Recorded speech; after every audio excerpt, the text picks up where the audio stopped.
Well, this grueling 14-day road trip is coming to an end. Hi, I'm Dan Kingerski on the Pittsburgh Hockey Now YouTube channel. The Penguins are looking for young players, prospects, draft picks as the NHL trade deadline nears. The loss Monday night to San Jose, probably the death knell in terms of the Penguins' chances to realistically talk about the playoffs, realistically talk about staying together. For all intents and purposes, Monday night losing to the worst team in the NHL and doing so rather meekly, that's probably the end. So we turn the page, we begin looking at players the Penguins could target, young players. We're talking that under 25 set who need a shot, who are ready for the NHL, who aren't going to cost the assets the Penguins don't want to give up. Those are the prospects they already have, draft picks, so on and so forth. So before we get into the handful of young players to look at that Kyle Dubas might have access to or be able to get, let's take a look at the Penguins' trade chips. Obviously, Marcus Pettersson is the low-hanging fruit in this conversation. The other person might, I think could draw a little bit back would be Matt Grzelcyk, another left-handed defenseman, good skating, puck-moving, power play, capable defenseman. I think some teams could try to get Grzelcyk on a discount instead of going for one of the big-name left defensemen. Both Pettersson and Grzelcyk, of course, are rentals. The Penguins' trade chip that is intriguing as we go through this process. Rickard Rakell. No, the Penguins have zero urgency to trade him. In fact, I think the market would be bigger this summer to deal Rakell, if they deal him at all. The thing that could change that, however, is there are a few Cup contenders who are maybe a Rickard Rakell away from being Cup favorites. That can swing a GM.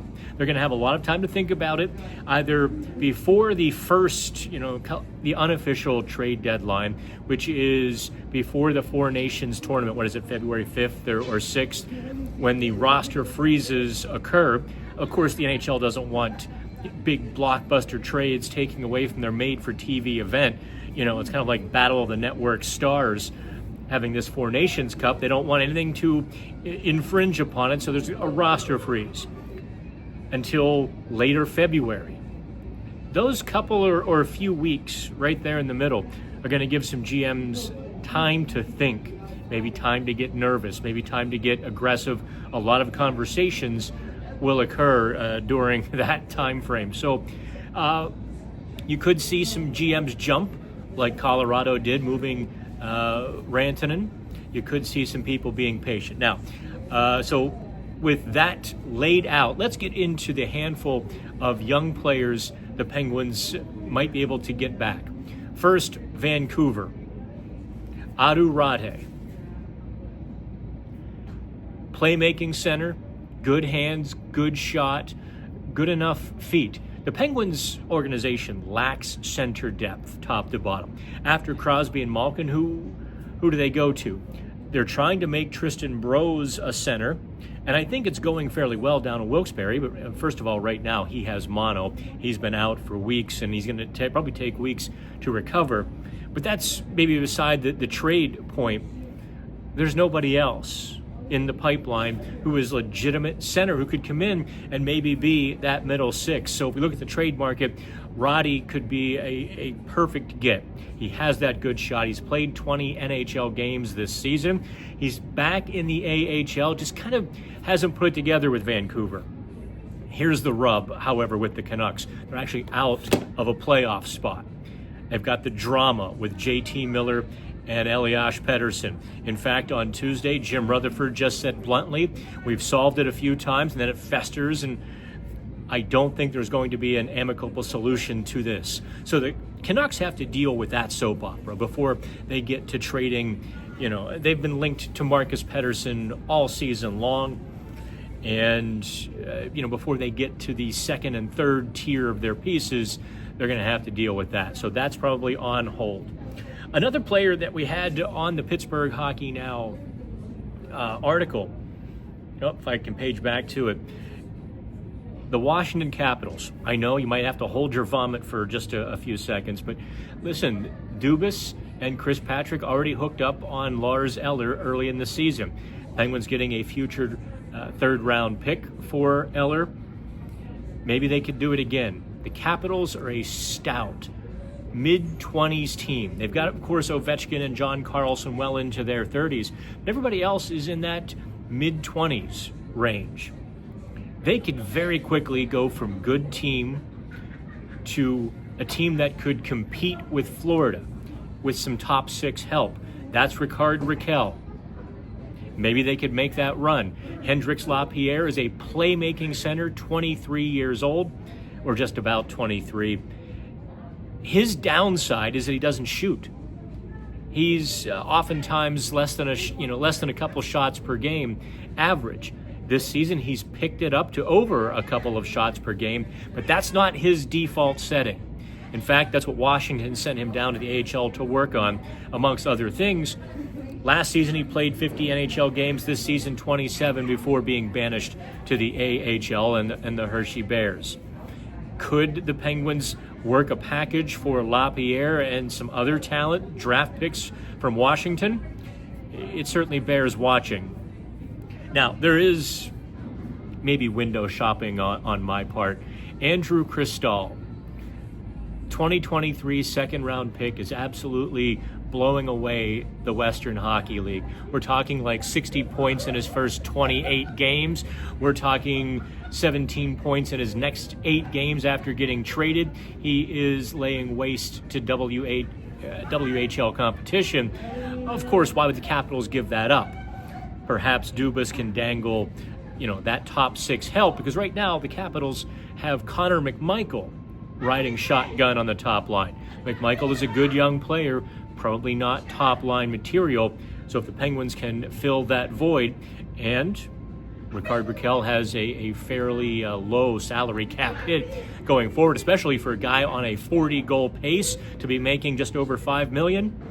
Yeah, that's pretty good. The Penguins just might be able to pry a guy like Christal away. Now, he won't be ready this season for the Penguins, maybe not even next season, but those kind of offensive numbers for a winger, yeah, that might be pretty special.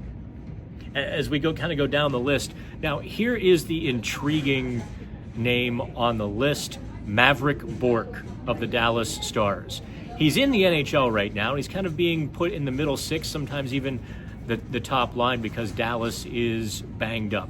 The book on Bourke was that he was the best player in the AHL for a couple of years running.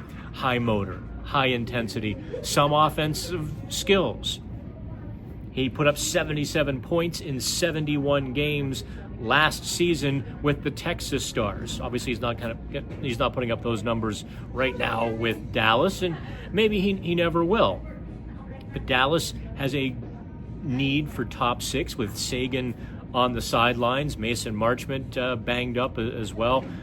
So Dallas is in a unique situation that Kyle Dubas might be able to exploit so much as Edmonton and Vegas are at the top of the conference.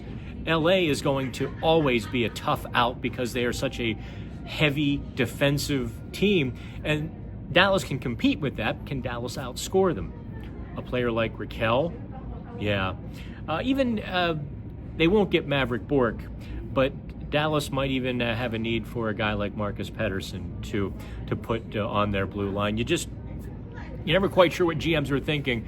Dallas has a really good pipeline. Steve Greeley, former Penguins GM candidate, really did a nice job there. Let me scroll down a little further here after we get past some of the window shopping Maverick Bourke. Now we're going to bring in the Tampa Bay Lightning. Can you imagine a team that Marcus Pettersson would be more suited for than Tampa Bay? Quiet, calm, poised, smooth, reliable. That's Tampa Bay. That's the Steve Yzerman lineage coming down now, 5 years on, where they just know how to plug and play defensemen like that. They have Emil Lilleberg, a Norwegian defenseman, 23 years old. Maybe Tampa Bay looks at him and wants to upgrade. Tampa Bay has a couple of good young players, Lilleberg included, but also their 2023 second-round pick, Ethan Gauthier. Gauthier isn't tearing it up. He's in the queue. He's putting up like 48 points in 33 games, but scouts still project him as a middle six winger. He wouldn't be available this year, obviously. Like the others, maybe not even next year, but to get kind of a player developing into a high-end talent would do the Penguins well. So there's a half dozen young players to watch, and maybe what the Penguins would have to do to get at them with Grizzly, Pettersson, Raquel. By the way, I don't know if you saw this on Pittsburgh Hockey Now on Tuesday afternoon. It is Tuesday. I'm actually at the San Jose airport doing this video. There will be no Sidney Crosby trade rumors. No. I kind of wanted to ask Sid on Monday, but the San Jose media were just fawning over him. And what about Macklin Celebrini? And, you leave it go. I wasn't going to bring down the mood with, kind of a heavy question like that. We were going to go after that on Tuesday.